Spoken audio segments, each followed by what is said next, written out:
Good evening, everyone. Thank you so much for joining us. I want to begin by letting you know that we did bring snacks, water, coffee. Help yourself in the back, please. The only thing I ask is if you can please dispose of it and don't leave it here. We do have to make sure we leave it as we came in, nice and clean. And then the other thing I want to do is introduce to you, if you could go to the next slide, Fatima. And I want to introduce to you my staff because it's really helpful for you to know if you need to give them any of the documentation you have with you today. And if you have any questions, who you can speak with. So Norma Miter here is up front, and she's one of the staff members, Fatima, and then we have in the back Tran, and Sam. And then we also have two translators in Spanish. That's Cesar here. And then we have a Vietnamese translator as well along. And if you have any questions that we could help you with, please provide it to us. We may not have an answer, but we would definitely like to assist you as much as we can. Next slide, please.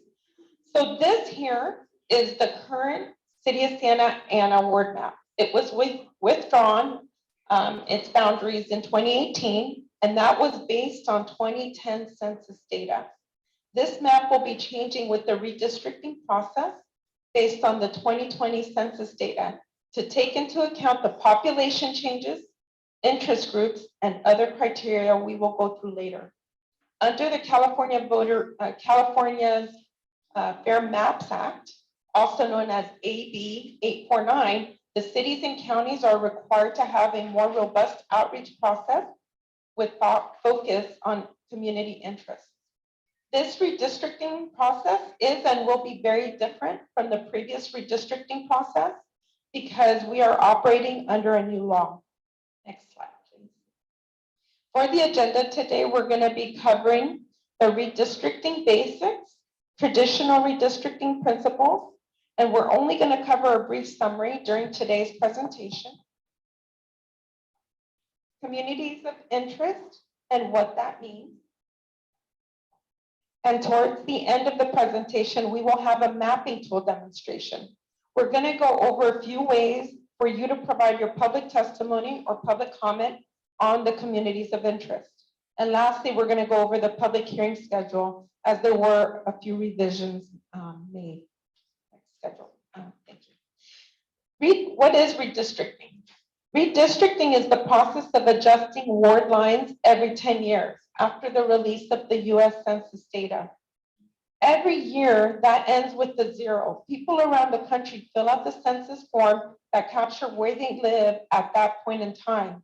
Therefore, the 2020 census data will provide us with the updated population as of April 1st, 2020. Normally, the data for the census year is released in late March of the following year. However, due to the pandemic and the attempt to insert citizenship question on the census form, the data was not released until late August. For the City of Santa Ana, the final map is due to the registrar in April 2022. Local government redistricting are also going through the redistricting process. And the City of Santa Ana must also go through the process as it did in 2018 to ensure that the city council wards, or also called districts, are rebalanced after the decennial census. Another thing to keep in mind beyond creating wards of equal population, redistricting also serves to empower local communities and preserve the voting rights.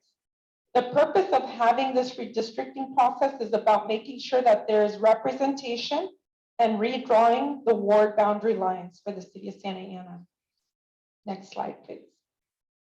So the goals of the community workshops are these three main ones, and that's conducting the community outreach hearing, which as we're doing today, so that the public can provide their input. To help identify communities of interest from the public input. And number three, that the information will be presented with a recommended map or maps to the City Council. Next slide, please. Traditional redistricting principles. Now we're going to go over to know what it is to prevent a ward from becoming gerrymandered. These are the principles the council will have to consider when drafting and finalizing their final map. These are also a number of criteria that have been used nationally and upheld by courts. The first one is creating wards of relatively equal size. When we are talking about this, we're talking about the people, not citizens, using census data. Contiguous. That means that wards can't hop or jump an area or neighborhood. So we're going to ensure that all of our wards are in touch with one another, they're intact. Maintaining communities of interest is a concept that we will go more in depth during this presentation. This is a crucial criteria due to the Fair Maps Act. Another thing that the council can look at is following the local government lines, such as school district boundaries or recreation areas or other lines that exist that the community would like to uplift and improve socially, culturally, or the like. The council can consider that while drafting the map. The last criteria is keeping the districts compact. It can appear compact or functionally compacted. The compactness definition in California is to not bypass nearby or faraway population. Looking at areas around the wards you are creating and not trying to move your lines to grab faraway population. Another thing to consider is if a ward has an odd shape or outline, it doesn't mean that it has been gerrymandered. It could mean that the council wants to maintain a specific community and neighborhood in one area. Next slide, please. And in this section of the slide, it's the same information as the previous. The only difference in red here is to highlight the maintaining of community of interest. Next slide, please. Communities of interest is about remaining ourselves that residents of the city of Santa Ana are the experts of the community. The residents are the ones that are aware of how to functionally navigate around the city.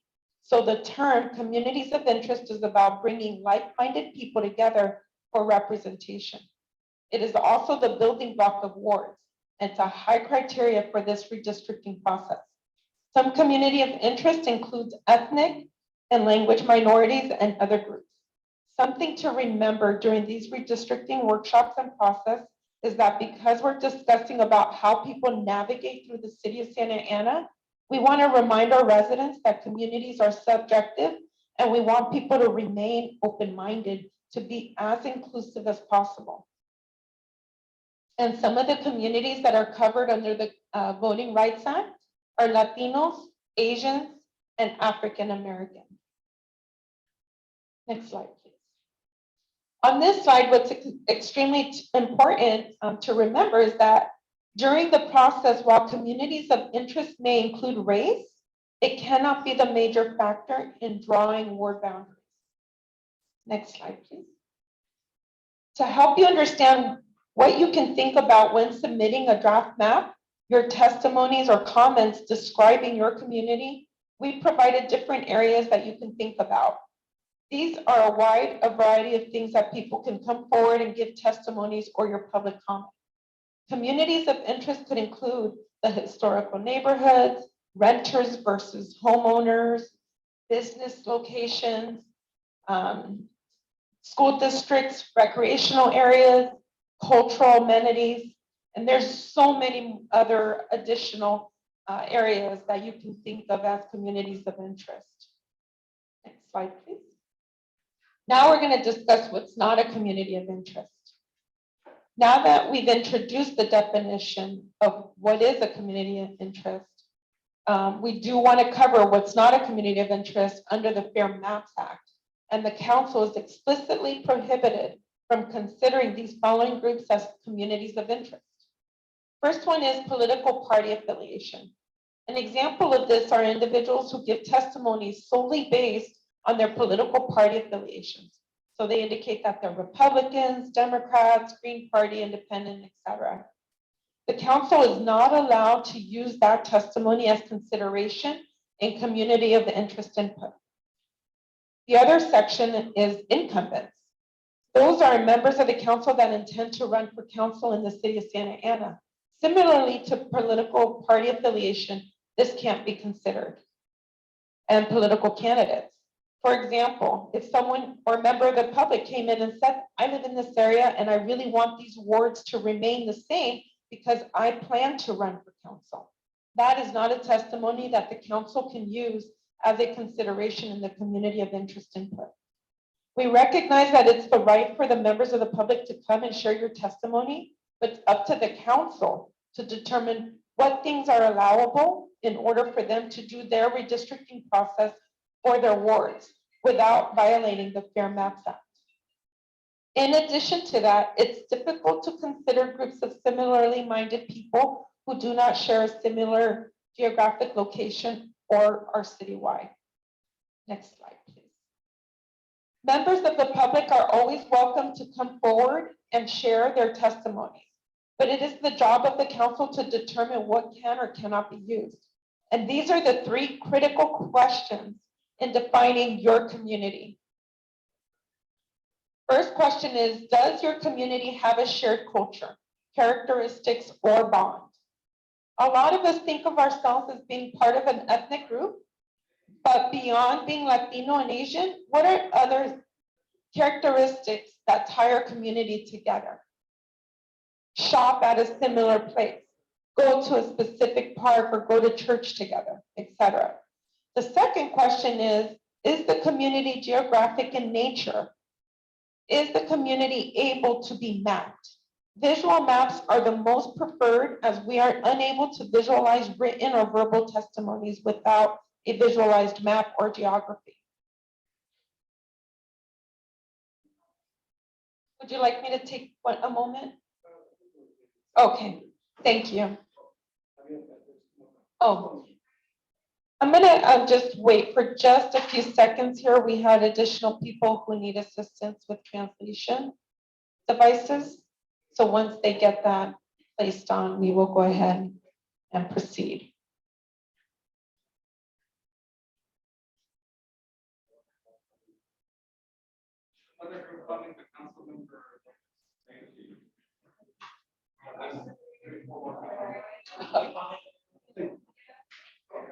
Who came in Latino style. Traditionally late.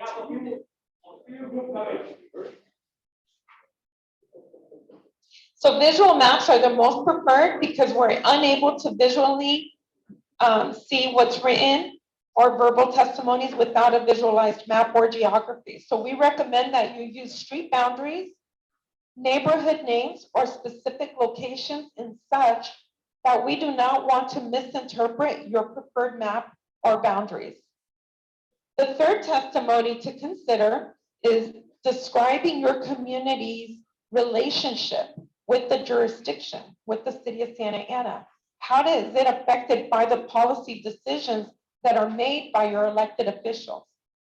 What this means is to consider what are the regulations, the laws that affect your community that the city of Santa Ana council can make. Think about the impacts that your community needs and the city council can help implement by policy decisions. Again, these are the three questions that will help you evaluate and determine your testimonies. Next slide, please. So now we're going to go over a few questions to kind of give you an idea of what is the community of interest. This is going to help you complete those forms that you picked up, and they're also available on our website. The first one is an example. If there's a group of renters who live downtown and they testify to the city council, if you think that this is considered a community of interest, something that the council should consider, because the group of people speaking are all renters, nod your head, say yes, or if you don't think they are a community of interest, say no. Next slide, please. If the members in the audience nodded or agreed to the statement, you are correct in assuming that historical communities or renters are considered a part of a community interest. They share a common policy. If you get everyone who's a renter, you're going to have more like-minded people. So that's what we consider a community of interest. And there can be an impact in trying to make a policy with more like-minded people. And that can be addressed through legislation or public services. Next slide, please. Is this a community of interest? A part of town that has a historic nature, either as a former hub of business,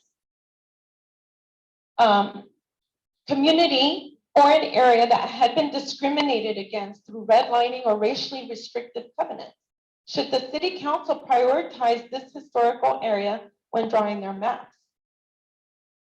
So this question essentially is asking a historic neighborhood or business-centered area that's been maybe refused a loan, or someone, or to someone because they lived in an area that seems to be of poor financial risk, or a racial group that wasn't allowed to purchase or lease properties, be city council's consideration when they're drawing their maps. Next slide, please. Yes, historical communities and areas with historical discrimination can and should be recognized as a community of interest when drawing a map. Next slide, please. How about a group of dog owners living in the suburbs? Banded together to push their local elected officials to put a dog water fountain in their dog park. Do you think that the city council should consider this as a community of interest? Next slide. In this instance, yes. This is a group of people who share a geographic location who have a similar need for public service. Next slide, please. Is this a community of interest? A statewide group for people who are fans of San Francisco Giants testify to the city council. Do you think this is considered a community of interest? No, it's important that a community of interest is distinct enough to draw on a map. This group overlaps throughout the entire state, and it's unlikely that a governing agency has any say over these issues. So in this example, what if the city of Santa Ana had their own baseball league, specific in the city of Santa Ana? Then that could be considered a community of interest, only if it applied to our city. But since we don't, that wouldn't be. So that was fun. We wanted to make sure we gave you some examples to help you complete these forms. And this form here is part of your packet, also available on the website. It's called a community of interest form. And this is a way of us asking you to provide as much information about your community. You can complete it today and hand it out to one of our staff members, and we'll make sure it's available to the council also on the website. Or if you want to save a copy of it, please allow us to take a picture of it before you leave. So that way we can capture your description, your information that you put on here. If you feel like you want to complete it at home and give it to us later, you're welcome to do that as well. Next slide, please. You can also submit a personalized map. There are two kinds of maps that can be submitted, where the community of interest maps and districts plan maps. That's what they're called. So the community of interest maps can outline your specific community or neighborhood or any area you think should be kept whole. The district, or also called ward maps, can be drawn based off of the upcoming 2020 census data, which outlines the entire city. These maps can either be full or partial maps, and they can be submitted online as well. Or again, you can complete it now and provide it to us. Next slide. In this link here, we also have a mapping tool, which we will have someone from Redistricting Partners, Sophia, she joined us by way of Zoom, and we'll go ahead and have her share with us shortly about how to use this mapping tool. And this is the website where you can go and do that. Next slide, please. And then the communities of interest. You can also draw it by paper map. We did provide two, I think it's a 2-page on the front and the back. You can go ahead and decide which either way you want to draw your map, if you want to draw just your area or for the entire city of Santa Ana. And this is what that mapping paper map looks like. Thank you. This here is our public hearings that we will be, the outreach meetings that we've already done. And I bring this up still because I want to make sure you know that we've went to each ward. So we're trying to go to your communities. But if for some reason you feel like you want me to participate in some other maybe neighborhood community event or anything like that to capture their comments, I'm happy to do that. Please let me know and I will go ahead and arrange it with whomever you give me as your contact. Oops, can you go back one? So we do have, so this is today, but we do have one more tomorrow at Memorial Community Center. So if you happen to have a neighbor or another resident that is interested in participating, I would encourage you to have them attend that meeting, and they can also join by way of Zoom. And that information is on our website, and I'll go into more details in a moment. Next slide. And now this is our upcoming city council meetings. I want to make sure that you're aware of, we've already went through our first public hearing on October 19th, November 2nd, November 15th, and December 6th are our next public hearings that we will have scheduled. The next public hearing is our second public hearing where the council will hear your testimonies or your comments. The 15th is when you're going to see a draft map for the very first time. And then December 6th will be another version of draft map or maps. Next slide, please. So if you want to have any member of the public that you know might have any interest in providing information about your community, like we said, we want to hear from like-minded people. We want to make sure that you give them this information on Zoom. And this is also the same information that residents can participate for city council meetings. So we made it very consistent. Go ahead, next slide, please. And this is the website that you can go to get a hold of all of the information that I just gave you today, including this meeting that's being recorded.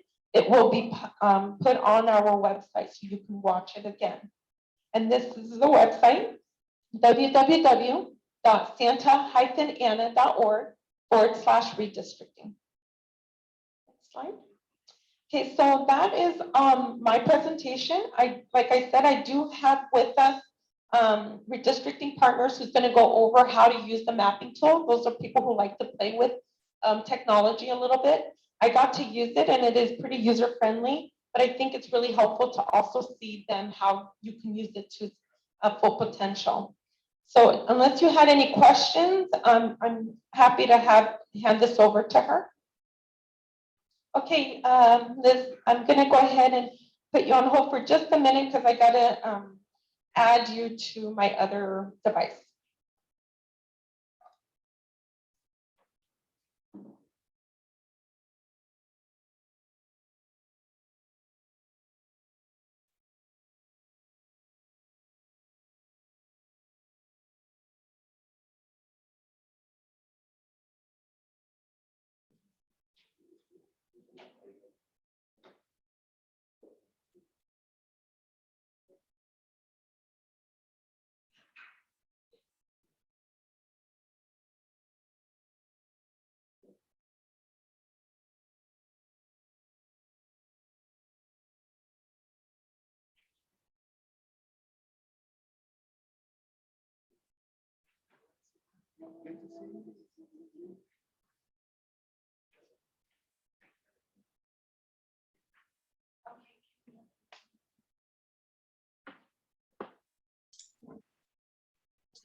Oh, okay. Can you hear me?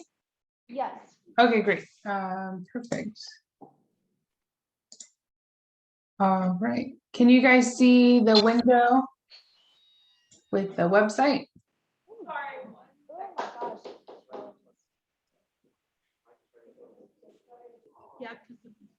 Yes? Sorry, one second. One moment. Oh, okay. No worries. No worries.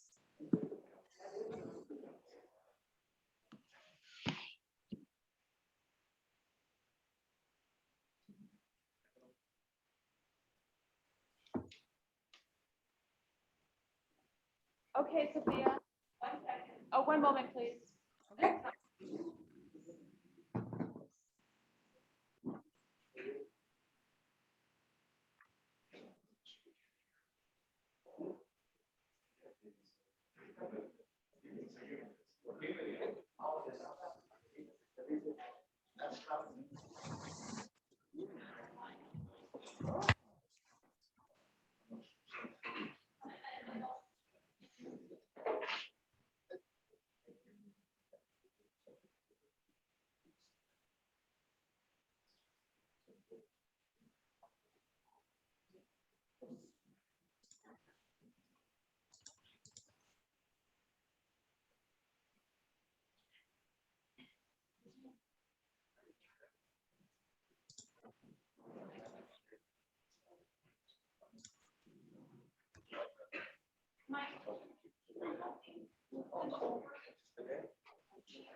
Okay, now, Sophia, Yes.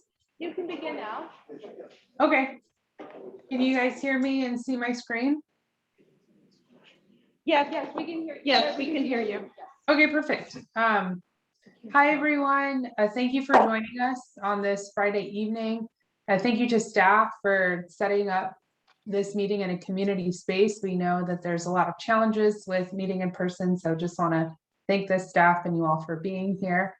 As Daisy said, my name is Sophia Garcia. I'm the GIS and Outreach Director with Redistricting Partners. So throughout this process, the redistricting process, you'll see myself or a number of my colleagues at the firm Redistricting Partners. So to start off with the districtor demonstration, I like to begin at the homepage. So as Daisy mentioned, this is the City of Santa Ana redistricting website, and the city is mandated to maintain this website for 10 years and have all documents pertaining to the redistricting process on this website. So it really is the best place to find information. So how we're going to get to the districtor link, which is the online mapping tool that the city is using, we're going to scroll down. So there's all this wonderful information on the public workshops, background, an updated timeline, and where the meetings are being held. But for the mapping link, we're going to go to submit your community of interest map, and you're going to want to click on mapping tool. So Districtor is a mapping tool that is created out of Tufts University in Massachusetts, and it's an online mapping platform that a lot of jurisdictions across the state are utilizing. So it's really important that if you are here to submit maps, community of interest maps, or draft maps to the city of Santa Ana, that you utilize this specific link, because not only does it have wonderful background information, but it also has the specific links to the city of Santa Ana. And once you submit a map, it will appear in this public gallery. So that really is the best way for you to submit your online map. There is the section to start drawing, and so we can draw a community of interest map and also a district-based map. We have the public gallery. It's great to see that we already have some submissions, and so we have some community of interest maps and some full district plans. And there is also a section for work in progress maps. So any maps where people are still working on them and are draft maps, they will appear in this section. And then the last section is an about. about the data that we're utilizing and a little bit more about our firm. Before we dive in, I want to note that we treat Districtor and your homepage at the City of Santa Ana as information that will be submitted to the record. So we know that there are folks who want to submit multiple maps or maybe submit a map but weren't ready yet. So we encourage you to submit them as drafts if they're not ready, or again, you can submit multiple plans if you'd like.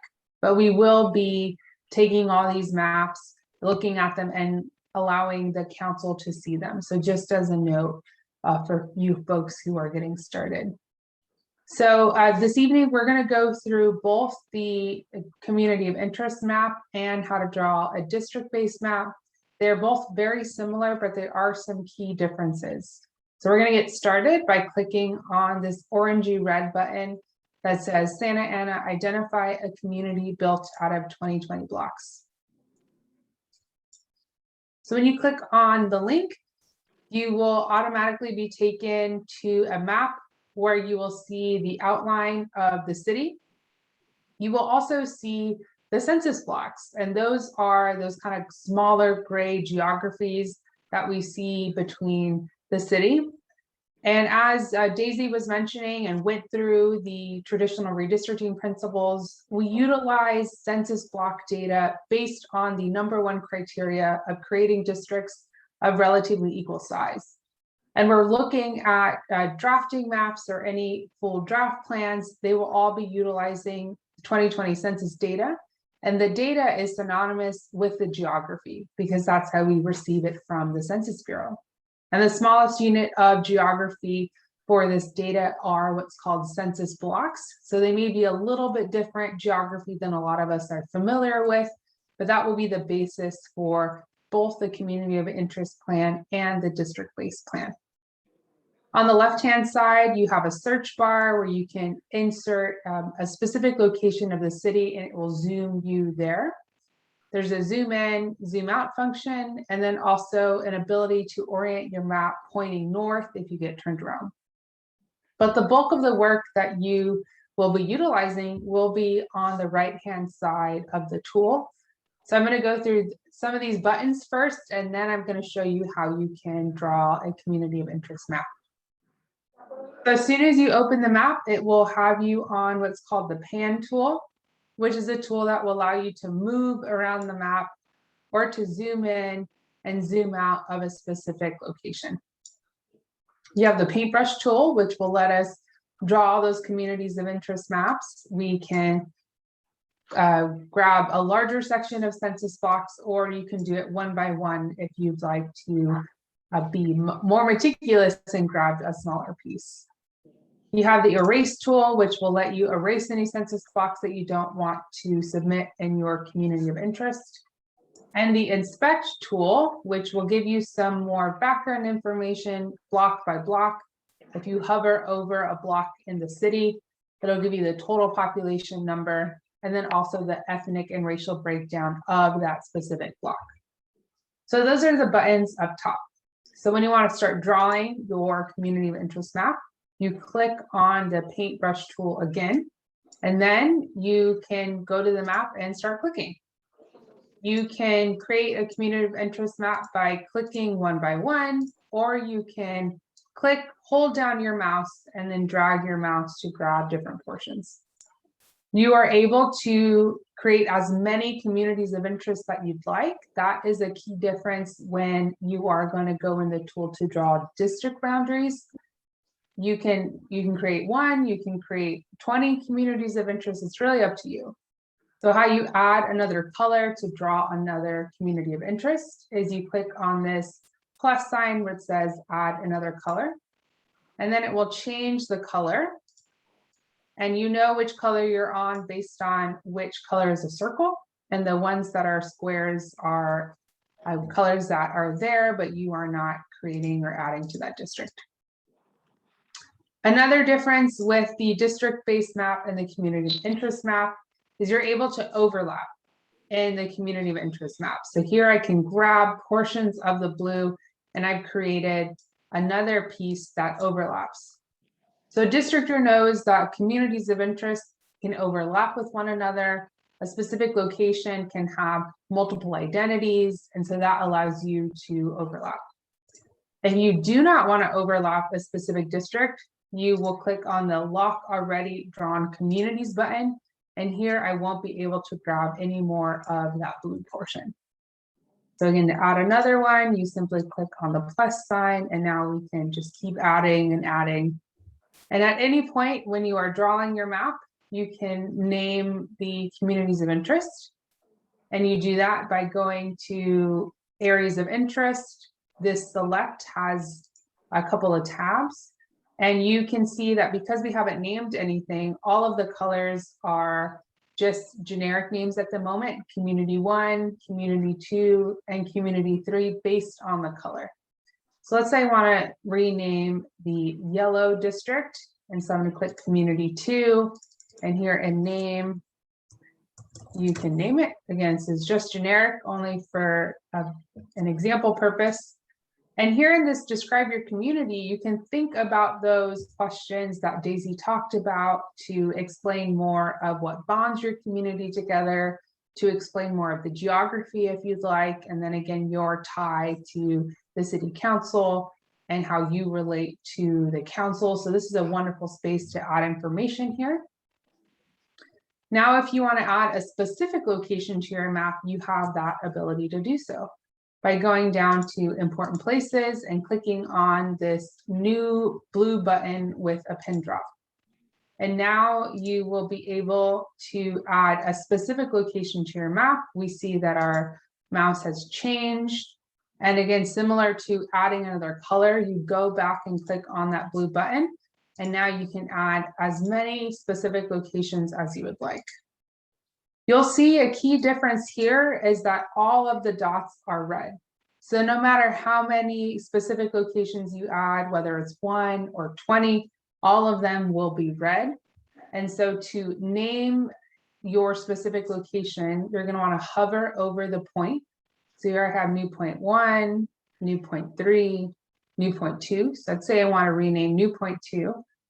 Similar to above, you have the select drop down. So I'm going to select new point 2, and I'm going to name this as a dog park. I don't know if it is, but if I lived in that area, well, yeah, I'm not sure, but I love to take my dog to the park. So just for this example, I'm going to say it's a dog park. And then you can describe that specific location in this point.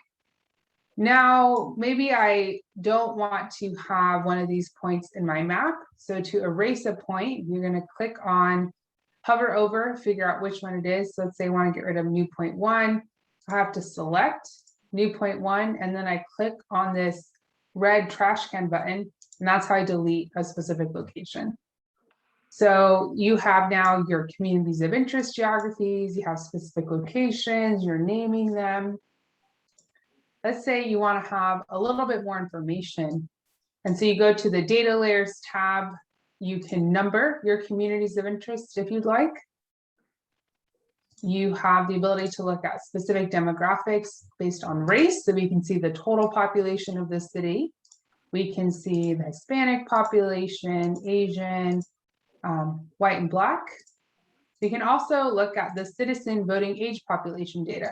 And this is the data set that we would utilize if we were to draw a Section 2 Voting Rights Act district. And again, that will come from legal counsel as a direction, but you have the ability to look at that. You can also create what's called a coalition district by adding multiple of these ethnicities below, going back to click on either show population or show citizen voting age population, and then clicking on coalition population. You want to look at the CVAP coalition district, then you click on coalition voting, citizen voting age population.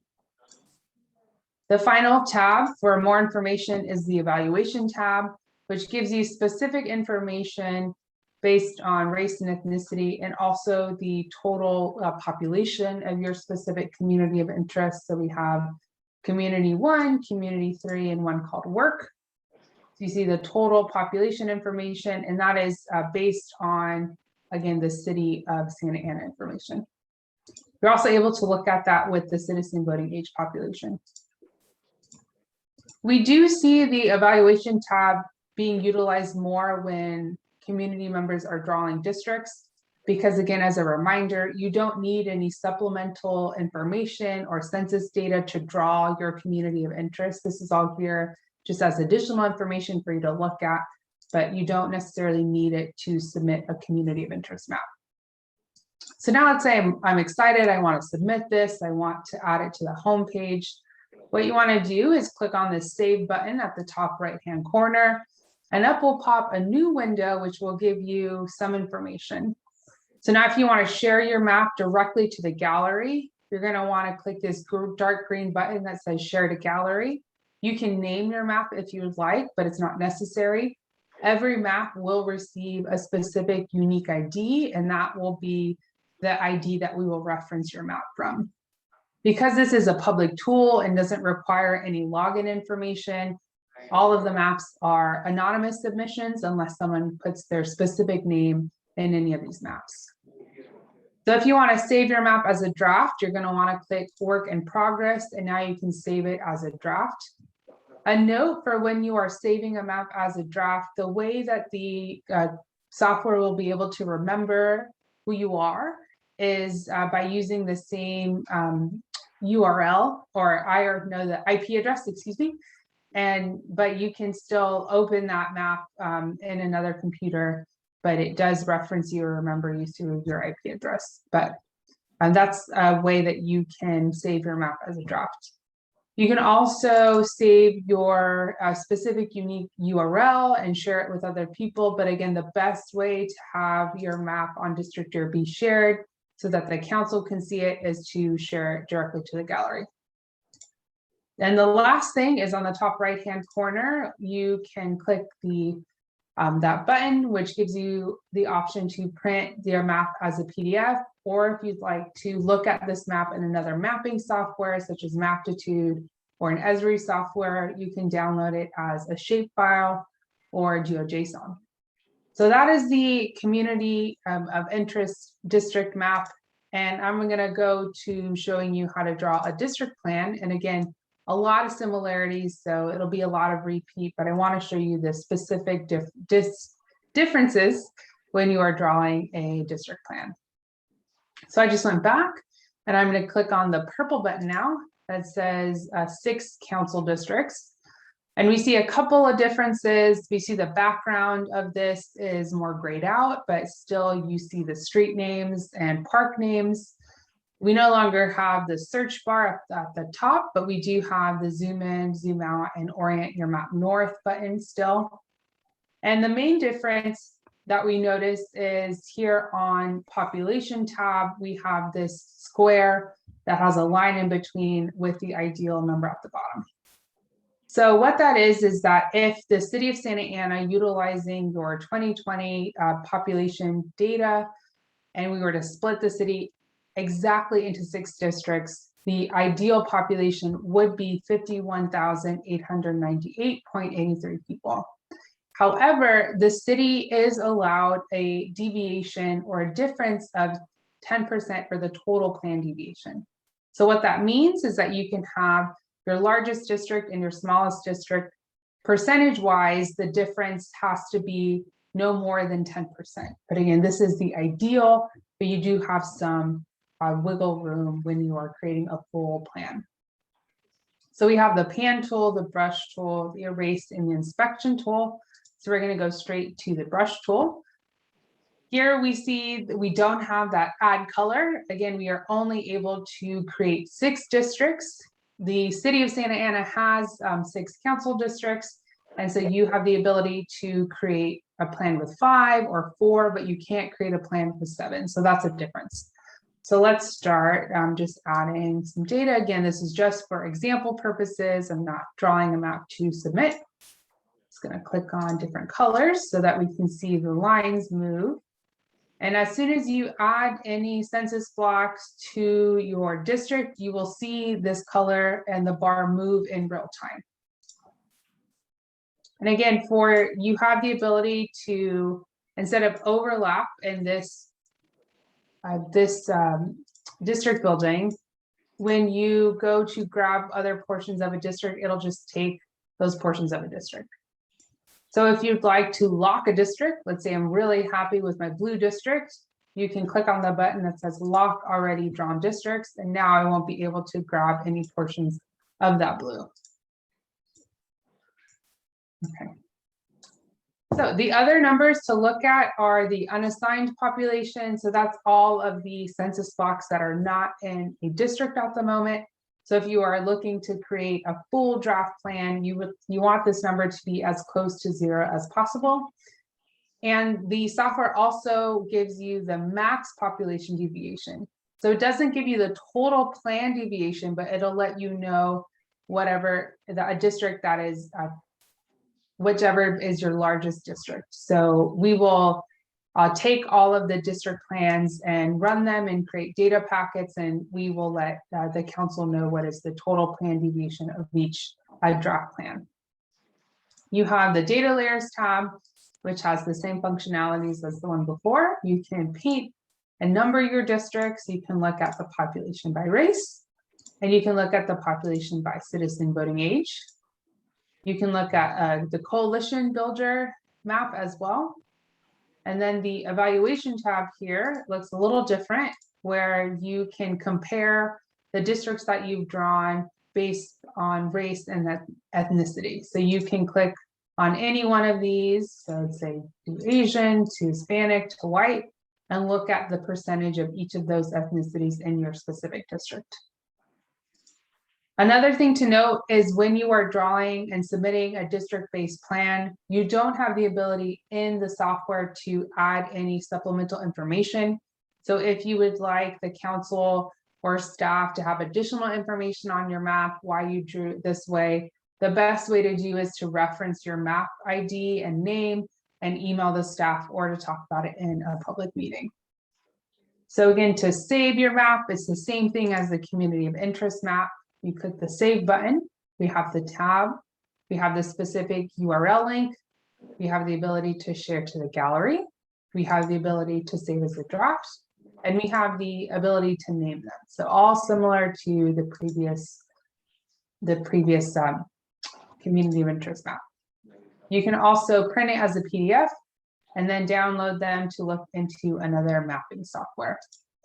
And again, we take these all as public submissions. So any maps that are submitted, we're going to take them down, discuss them with the council, and let them have all the information.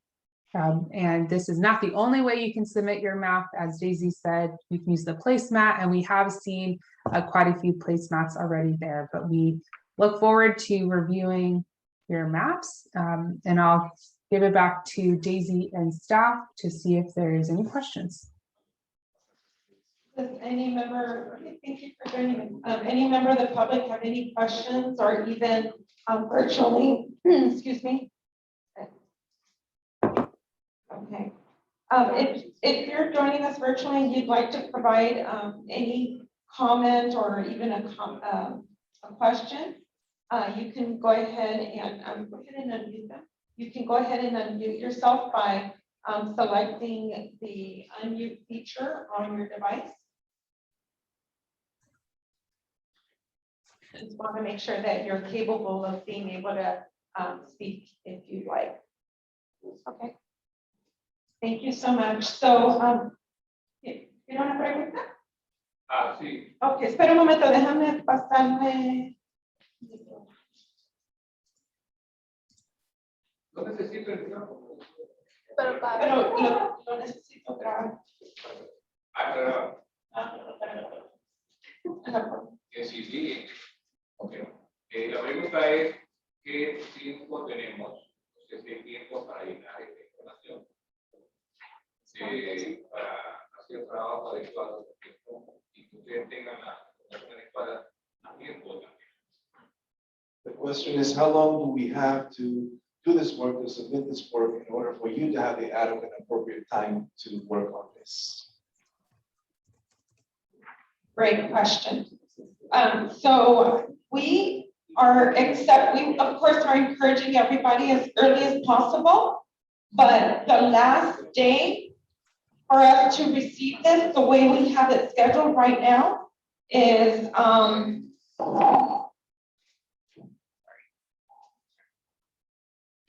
let me look at our calendar for. Let me look at our calendar so I can tell you. December, I want to say it's December 6th is the council meeting at 5 p.m. That will be our 4th public hearing. So we want to receive as many comments as possible. The first reading of the ordinance, so the final map, is it's scheduled for January, the second meeting in January. Because the first meeting in January is canceled. So the second meeting, the second council meeting in January is the first reading. So that's going to be when the council is going to consider the final map. So again, the last day that we are looking to get the information to the city council is December 6th by 5 p.m.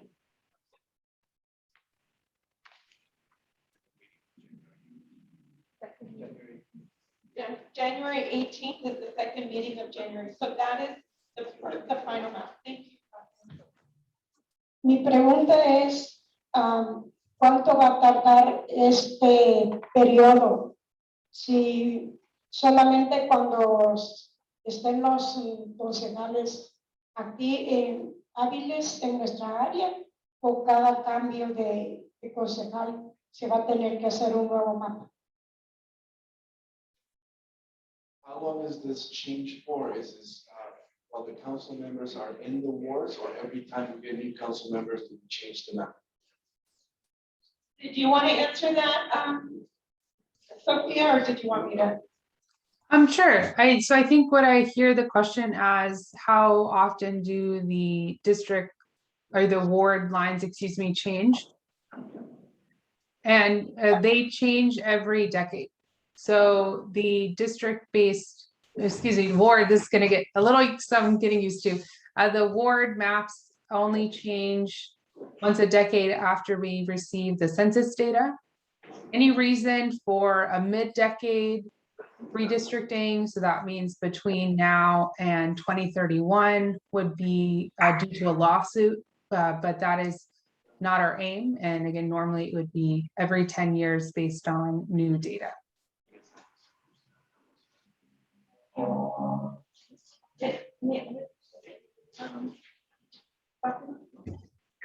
Question? Oh, so my question is, if we want to request a meeting at a specific like local school, for example, elementary school, would we just have to ask you, Daisy, or what Yeah. process would that be? Yeah, just ask me, give me the contact information to proceed, and I am happy to do it. Absolutely, yes.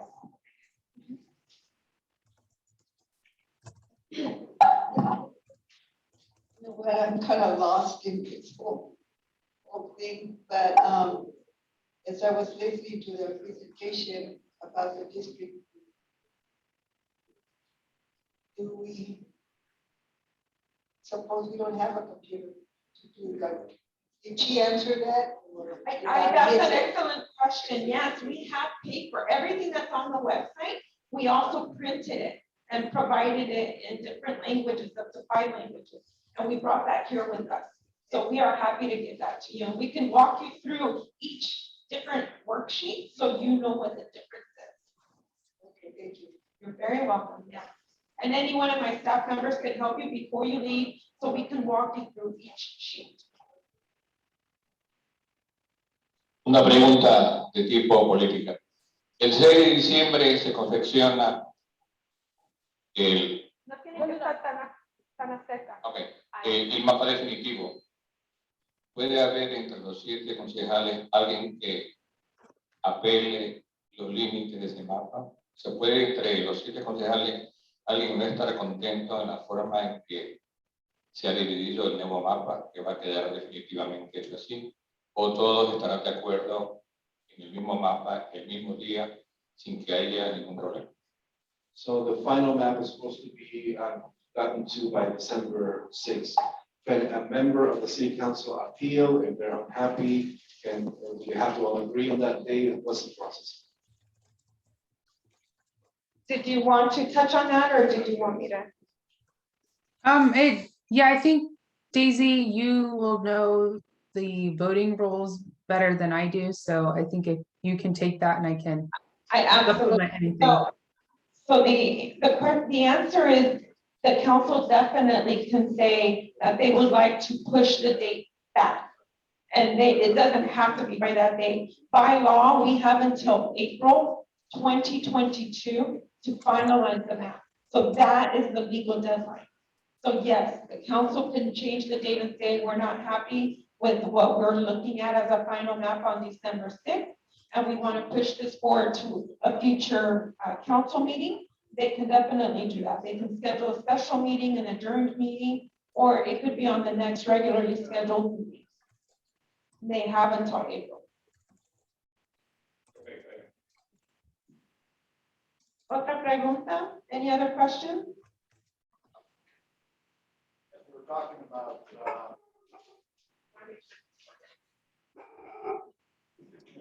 so we're talking on that map. We were talking about the neighborhood being together. Is that going to be the whole neighborhood? It's going to be in one board now, or are they going to split them anyway? That's just. So, Sophia, did you hear the question? No, can you repeat it, please? And if you hear background noise, because my dog is awake, so I apologize. Oh, sorry. Okay, sorry, I raised the volume a little bit, maybe it would help. So the question is, with council hearing all of the community of interest groups, is it still a possibility that a neighborhood might be divided or a ward line might be drawn, and it may possibly be splitting a neighborhood? Is that a possibility? Yes, it is. It is a possibility because again, the council has to abide by those traditional range criteria. And so creating districts of relatively equal size is the highest criteria, but communities of interest is the third criteria. So under the Fair Maps Act, trying to limit the amount of communities of interest that are split, and neighborhoods that are split are key criteria. But the creating districts of relatively equal size and then creating any Section 2 Voting Rights Act districts come as a high priority. But continuing to give testimony, continuing to submit maps, to attend hearings, to allow the council to kind of know which communities you'd like to be together is a wonderful way to try to ensure that your community is split. But when we are talking about the draft maps and any final plan, there will be some trade-offs. So for every census block that you move, another census block and another ward will have to be subtracted. So it is a possibility, but there are ways to continue to advocate for your community of interest and neighborhood. But again, the council will have a lot of criteria and trade-offs that they will have to discuss as they go through this process. So does that answer your question? Then why, if we're going to have neighborhoods, and neighborhoods are supposed to be powerful and be able to fight council, be able to fight the city, be able to fight things for what they stand for, what good are neighborhoods in? So again, communities of interest and keeping neighborhoods together are a high criteria. They're criteria number 3, but they're after the criteria of creating districts of relatively equal size. And then again, if we were directed to draw any Voting Rights Act Section 2 districts, that would be a higher criteria than keeping communities of interest or neighborhoods together. Again, there will be a lot of trade-offs, and we at Redistricting Partners will draft maps based on community of interest feedback that we hear in these meetings, on the place maps that we've received, and on the districtor maps that we've received.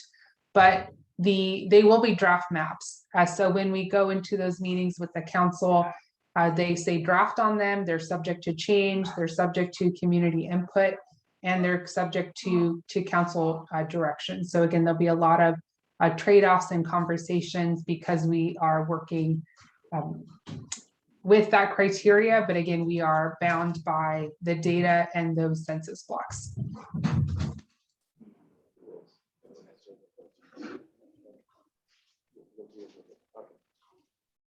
Any other questions?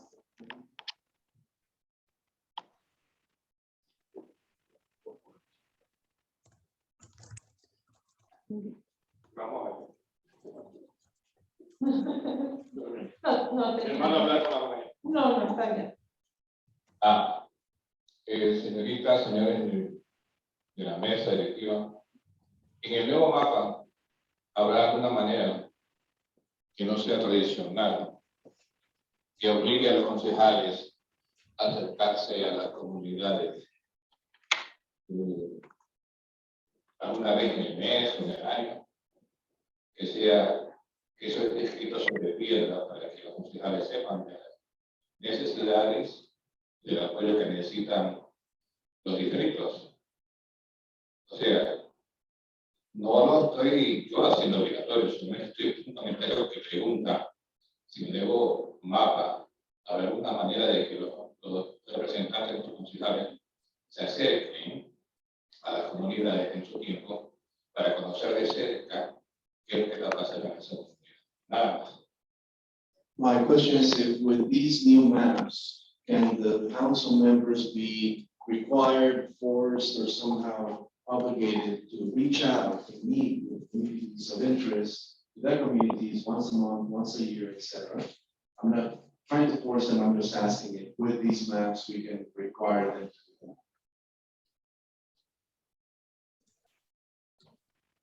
So Yes. No, so I think I hear the question is, will the council members be obligated to contact communities of interest in their new wards? Was that the question? Yes. Okay. So the redistricting process, it doesn't determine how the council will govern.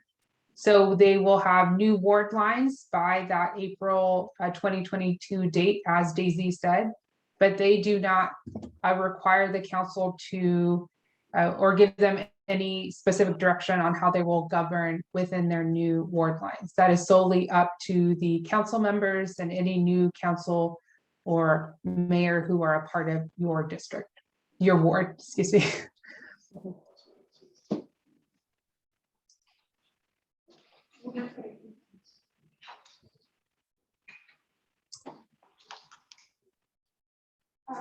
Suponiendo, Está apagado. Ahí está, ahora está prendido. suponiendo que yo estoy en el área sur, que mi área es sur, pero yo quiero ir al área norte a dar una opinión a esas áreas, a esas mapas, que ya está limitado con sus límites. ¿Voy a poder obtener acceso a esa área o solo me debo de concentrar en el área que yo quiero? Let's suppose that I live in the south part of the city, and I want to go to the north part of the city to maybe suggest a map for the north. Am I limited to drawing a map in my own area, or can I go throughout the city and suggest a map? So again, I just want to repeat so I can get the question right, and I'm hearing you all. Is it that can you draw a ward boundary in other parts of the city and not just your own neighborhood? I think that's what I heard. You don't have a limit. This is the process for you as City of Santa Ana residents, using the districtor mapping tool, using the place map, using these hearings. You can talk about the entire city and how you would like to see the makeup of your new ward boundaries. You can submit a map on a piece of paper, on a napkin, however you feel comfortable or would like to relay this information. So no, you're not limited to just your specific neighborhood. These are all really wonderful questions, and we're happy to be here to clarify all of them. So thank you for all of these. I know in one of the previous meetings, Stacy, you said something very important on how this information is tracked through census data versus registered voters. Can you maybe talk about that with the current residents who are here today? Yeah, so what he's referring to, Sophia, is that you do not have to be a registered voter. You do not have to be documented, a citizen. You can still provide your information about your community of interest group. We want to hear from the residents from the city of Santa Ana because you know your community best. It is not. Go ahead. Oh, I do want to add on to that. We will not be looking at voter data in this process. We're not basing the new maps on precincts or voter data. It's solely on the census data, the 2020 census data. And then also, again, we would look at the citizen voting age population, but that is the population of folks who are over the age of 18. Again, that is not a voter data set. That is solely residents of the city who are over the age of 18. And this is a process where we welcome input from anybody who is interested in this process.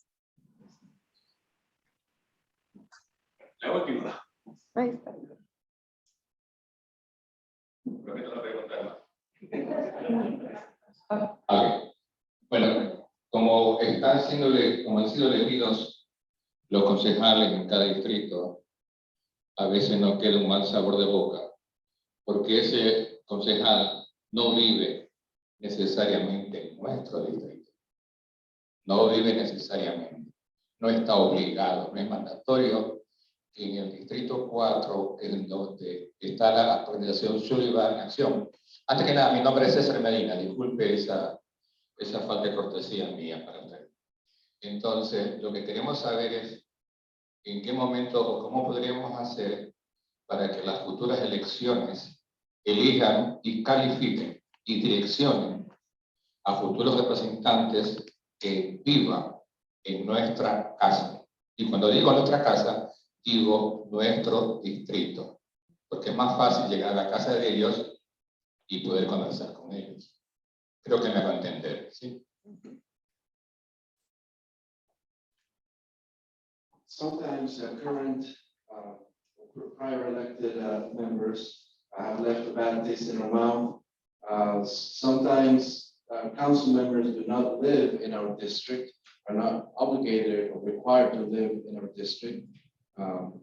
First of all, I'm with Sullivan in Acción. My name is Cesar Medina. So I'd like to know how we can ensure that for future elections, our representatives live in our home, meaning our district. Because it's easy, if they live in our district, it's easy for us to have access to them. Yeah, that's a really wonderful question. So your city is no longer a city that votes at large. So you are now in a ward, a specific wards. So your whole city is divided into 6 areas. So anyone who runs for election in the future will have to live in a specific ward, and only members of that ward are able to vote for whoever is running in that specific one. You were in at-large election system in the prior decade, but moving forward, you will always be going through this process to redraw and rebalance your ward boundaries. Yeah. Yeah, so yeah, these are wonderful questions, honestly. And yeah, great clarifying questions. We know that this process only happens once a decade. So there's new laws that come up.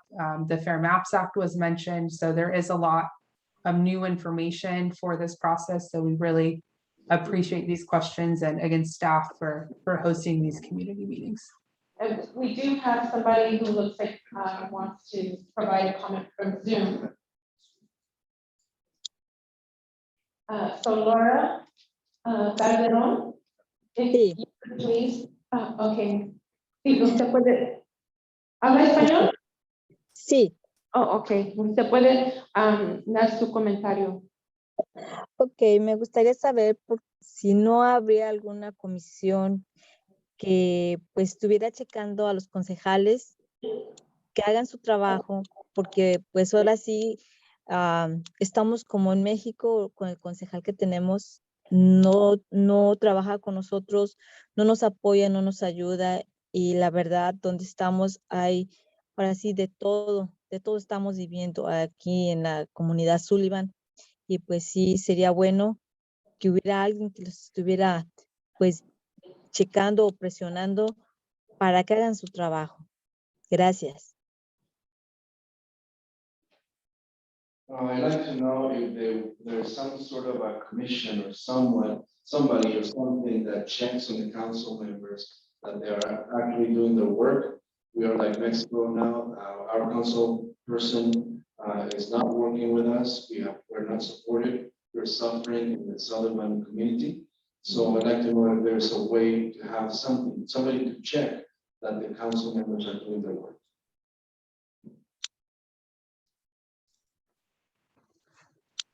So currently, the city of Santa Ana does not have an independent commission or advisory commission or ad hoc commission. They will be the ones who will be deciding the final lines, your 6 commissioners.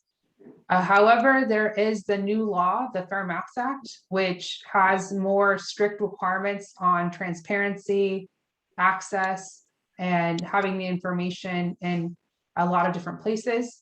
The Fair Maps Act also requires having community meetings. So your council and your staff decided to go beyond what is required to have this meeting that we're in right now and to have the additional workshops. Also in the Fair Maps Act, incumbency, as Daisy said in that slide, it's a new thing. It's the first time that the state has done this. Incumbency is not considered a community of interest, nor is political party affiliation or candidates. And to answer your question on who is the best one to kind of keep an eye on the process is you all attending these meetings, giving your public comments, talking to your council members, but also here at Redistricting Partners, we will follow the laws, the state, federal laws, all the criteria that Daisy outlined, including the new criteria under that Fair Maps Act, and staff will be doing so as well. So we're all following the best criteria, but a wonderful way to, again, ensure public comment. And if something was missed is to hear from the public.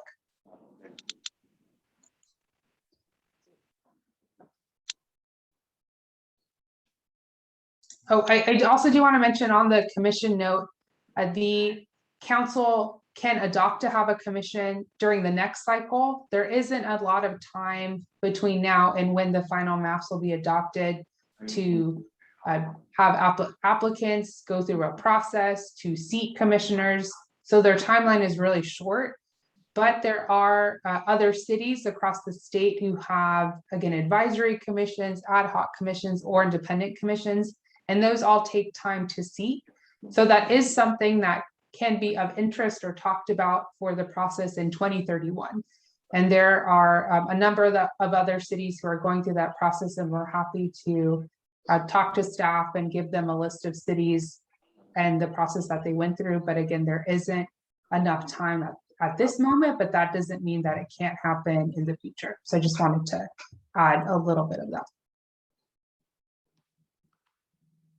Thank you, Sophia. Any other questions?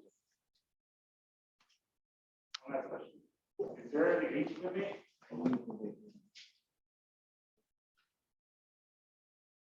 Yeah, sorry. My last question would be, is there an age limit to who can fill out these maps? Is there like maybe as young or as old, or does not matter at all? So I hear the question as, is there an age limit to submit a map? Yeah, and the answer is no. Anyone at any age can submit a map. And in the census, just as a reminder for how we get that total population number, it's everyone who filled out the census from babies who were born on April 1 of 2020 to a resident who's 90 years older. So we count everyone. And that also means that, again, this is a process for residents of the city. Any submissions, we could have school kids submit maps. We've seen that done in other jurisdictions, or our elderly residents. So we welcome everyone. And again, we're trying to make this process as transparent and open as possible. And I hope that means that we will see a lot of more submissions. This meeting is exciting, and encourage you to use the online tool or to talk to one of the staff there to get a place map.